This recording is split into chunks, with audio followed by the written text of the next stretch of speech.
అపర్యాప్తం తదస్మాకం బలం భీష్మాభిరక్షితం పర్యాప్తం త్విదమేతేషాం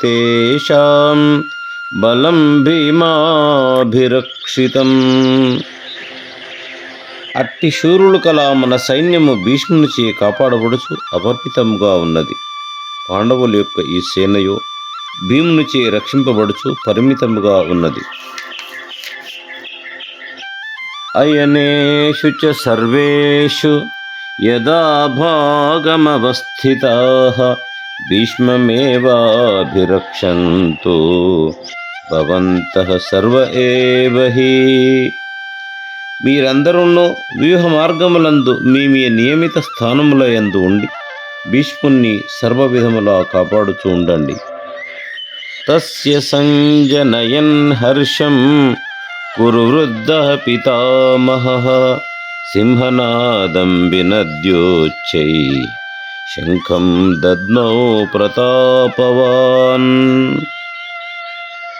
పరాక్రమశాలియు కురువృద్ధుడు నగు భీష్మ పితామహుడు అంతటా దుర్యోధనుని ఉత్సాహము కలుగునట్ల పెద్దగా సింహధ్వని చేసి శంఖమును పూరించాడు. తతః శంఖాశ్చ భేర్యశ్చ పనవానక గోముఖాః సహసైవాభ్యహన్యంత సశబ్దస్తుములోభవత్. భీష్ముడు శంఖారావం చేసిన పిమ్మట కౌరవ సైన్యమందలి తక్కిన వారందరూ శంఖములను, బేరులను, తప్పెటలు మున్నగు వానిని వెంటనే మ్రోగించిరి. ఆ శబ్దములచే దిక్కులు పికటిల్లినవి. తతః శ్వేతహయైర్యుక్తై మహతి స్యందనే స్థితౌ మాధవ పాండవాశ్చైవ దివ్యౌ శంఖౌ ప్రదద్మతుః.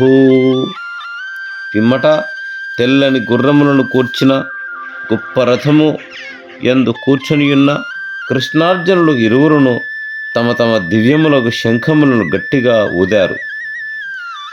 పాంచజన్యం హృషీకేశో దేవదత్తం ధనంజయః పౌండ్రం దద్నో మహాశంఖం భీమకర్మ వృకోదరః అనంత విజయం రాజా కుంతీపుత్రో యుధిష్ఠిరః నకులః సహదేవశ్చ సుఘోషః మణిపుష్పకౌ కాశ్యశ్చ పరమేశ్వాస శిఖండీ చ మహారథః దృష్టద్యుమ్నో విరాటశ్చ సాత్యకిశ్చ అపరాజితః ద్రుపదో ద్రౌపదేయాశ్చ సర్వశః పృథివీపతే సౌభద్రశ్చ మహాబాహుః శంఖాన్ దద్నుః పృథక్ పృథక్.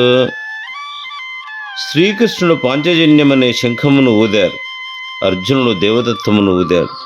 భయంకర కార్యమును ఓనర్చు భీముడు పౌండ్రమును గొప్ప శంఖమును ఊదాడు. కుంతీసుతులకు ధర్మరాజు అనంత విజయమును, నకులుడు సుఘోషమును, సహదేవుడు మణిపుష్పకమును ఊదారు. అట్లే గొప్ప ధనస్సు గల కాశీరాజును, మహారథులకు శిఖండియు, దృష్టద్యుమ్నుడును, విరాటుడును, అపజయమును పొందనివాడుగు సాత్యకియును, ద్రుపదుడును, ద్రౌపదీతనయులకు ఉపపాండవులను, గొప్ప భుజములు గల అభిమన్యుడును సేనయందు అంతటా వేరువేరుగా శంఖములను ఊదారు. ఓం నమో భగవతే వాసుదేవాయ. ఓం నమో భగవతే వాసుదేవాయ. ఓం నమో భగవతే వాసుదేవాయ.